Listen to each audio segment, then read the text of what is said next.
Tsy ho an'ilay olona mamy, ho an'ilay vadibe fitiavana, ho an'ilay tatabe ronono. Dia misaotra anao izahay androany, misy teo amin'ny fiainanay teo mianaka, misaotra anao tamin'ny fikarakarana anay, misaotra anao tamin'ny fitiavana omenao anay isan'andro. Raha ny zava-hitanao dia tsy ho votany izay ty maro loatra ka tsy ho vita fa fehezinay anteny indray hoe mankasetraka dia mankadelina tamin'ny zavatra rehetra dia aza manahy ianao fa tsy ho atakanina anezanezana ianao satria ianao ilay tianay be. Dia na dia teo azany sedra maro dia mbola tsy nisy niadytsika fa niaraka teto fony fitiavana izany. Nisy niadyady, nisy ny ambony ary mbola nisy koa ny ambany fa tsy nihetikivisika fa nijoro hatrany nitrakatra ny foana satria nitoetra ao anatsika mandraka rehefa ilay fitiavana.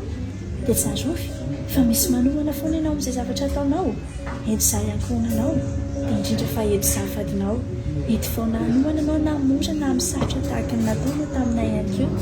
Dia androany tsy manetra fa tsy nitsara ho anao izahay ary tsy manetra fa tsy nisolo ihany koa. Dia tsy azofy fa tianay be ianao dia izay nitadio. Dia indrindra mankahezana androany amin'ny andidy amanandraiky samihazo mbola sahanao itombo hezitra itombo tanjaka hatrany dia indrindra itombo fahasalamana ahafahanao natrika ny andidy amanandraiky mbola sahanao dia mirary soa be ho anao izahay. Dia bisa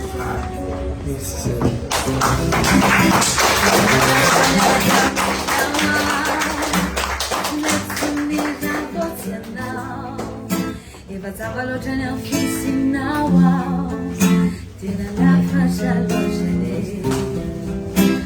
manavona raha tena ianao tiako nianarana foana no tantaraiko lazaiko aminao fa saziale tiale tiale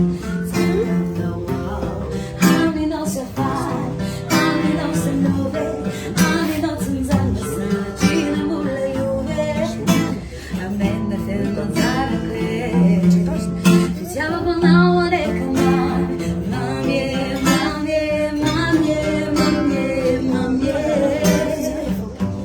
fitiava vanao tilande zamura tante mola pico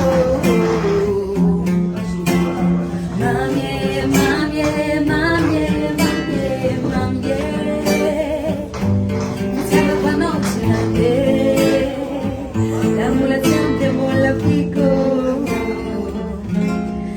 ena tena tico tsisy resaka be misotra vady io manjanaka anao zao surprise zao misotra anareo sotra pizza tsy eny be fo Samanananao chomaere, samanananao chivery, samanananao asambara mechavakanao, chumatarasao.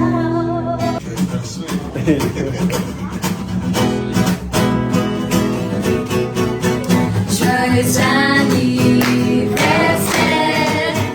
joyeux anniversaire, joyeux anniversaire, papa, joyeux anniversaire, happy birthday to you, happy birthday to you.